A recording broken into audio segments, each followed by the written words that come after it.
Kawasuru nyimene jopur niang mabusi ojiw mondo mak motegno lony manyasani e chenro magi mag pur. Maneja mar kambi rego sukari ma West Kenya Sugar Olepito General Dokot oyango ni lony manyasani mar pur ema biro konyo jopur niang e jiwo yuto margi. Apisa mag kambi no oyango ni jopur mathoth pod tiyo gi yore manyachon kendo marocho dongruok mag chenro mag pur.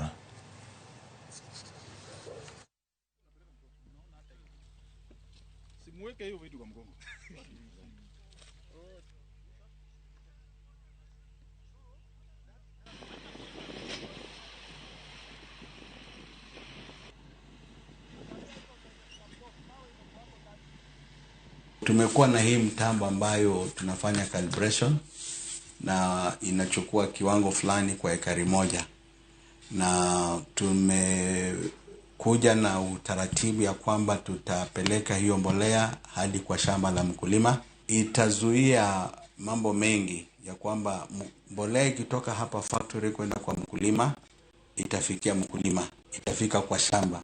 The ideal situation ni kwamba tunataka mbolea ifike kwa shamba, miwa ipate hiyo mbolea. It is a simple technology whereby there is zero moving parts. It operates basically on gravity. But once the calibration is done, you know, there is a nozzle, a calibration nozzle where we do our calibrations based on the quantity we want to apply on that land and based on the spacing that is supposed to be, the spacing that we have used for the sugarcane on that land. Nilikuwa nachora na mkono ukitembea kwa shamba. Lakini kulingana vile nimeona technology imekuja mpya, iko rahisi